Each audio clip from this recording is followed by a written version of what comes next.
Avascular necrosis होने से joint के अंदर चेंजेस क्या आते हैं?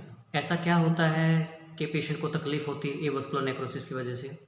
पेशेंट को एवस्कुलर नेक्रोसिस होता है तो इस कंडीशन में बोन टिश्यू डेड होना शुरू हो जाते हैं, जिसकी वजह से धीरे-धीरे वो जॉइंट के अंदर का जो कार्टिलेज होता है, वो कार्टिलेज भी घिसना शुरू हो जाता है, ख़राब होना शुरू हो जाता है।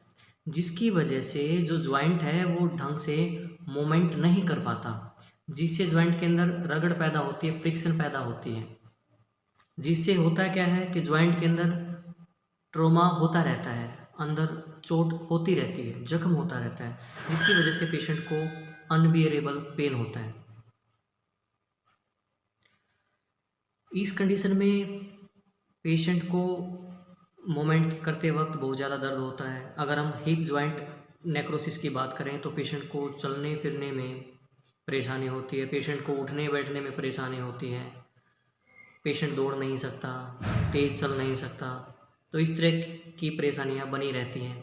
पेशेंट को सारा दिन रात दर्द की फीलिंग बनी रहती है। अब अगर हम इसके इलाज की बात करें तो एवस्कुलर नेक्रोसिस का इलाज डिपेंड करता है कि पेशेंट को किस ग्रेड का नेक्रोसिस हुआ है। पेशेंट को सबसे पहले हम डायग्नोस करते टाइम एक्सरे करवाते हैं। काफ़ी हद तक एक्सरे में डायग्नोस हो जाता है कि पेशेंट को नेक्रोसिस है या नहीं है। किस ग्रेड का नेक्रोसिस है पेशेंट को, उसके लिए हम पेशेंट को एमआरआई सजेस्ट करते हैं, एमआरआई के लिए एडवाइस किया जाता है। एमआरआई में पता लगता है कि पेशेंट को नेक्रोसिस किस ग्रेड का है, फर्स्ट ग्रेड का है, सेकंड ग्रेड का है, थर्ड ग्रेड का है या उससे ऊपर का है। अगर पेशेंट को थर्ड या इससे ज़्यादा का नेक्रोसिस है फिर तो पेशेंट को सर्जरी ऑपरेट ही करवाना पड़ता है, क्योंकि उसके अंदर कंप्लीट जॉइंट रिप्लेस किया जाता है। लेकिन अगर पेशेंट को फर्स्ट और सेकंड ग्रेड का अगर नेक्रोसिस हुआ है तो हम उस पेशेंट को मेडिसिन और कुछ एक स्पेशल ट्रीटमेंट से हम क्योर कर सकते हैं बिना सर्जरी के।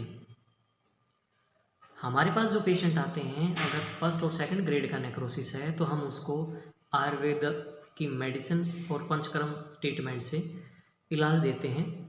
इससे होता क्या है, पेशेंट के अंदर जो ब्लड सप्लाई डिस्टर्ब हो गई थी, जो रुक गई थी, हम सबसे पहले क्या करते हैं कि दवाइयों से और स्पेशल इलाज से पेशेंट के ब्लड वेसल के अंदर जो थ्रोम्बस है, जो ब्लड का क्लॉट है, उसकी सफाई की जाती है और ब्लड वेसल्स को, नर्व्स को, वेन्स को न्यूट्रिशन दिया जाता है ताकि उनके अंदर खून का दौरा एक्टिव हो सके, ढंग से हो सके। और जैसे ही ब्लड की सप्लाई रिएक्टिव हो जाती है तो बोन टिश्यू को ब्लड प्रॉपरली मिलना शुरू हो जाता है, जिससे बोन टिश्यू रीग्रो करता है, दोबारा नए बोन टिश्यू तैयार होना शुरू हो जाते हैं और नेक्रोसिस आगे नहीं बढ़ता है। और 70 to 80% में अच्छे रिजल्ट्स हैं कि नेक्रोसिस कम्प्लीटली ठीक भी हो जाता है। पेशेंट थोड़े से इलाज के बाद ही कुछ दिनों में अपनी लाइफ शुरू कर देता है, अपनी इजी लाइफ शुरू कर सकता है, दर्द से छुटकारा मिल जाता है।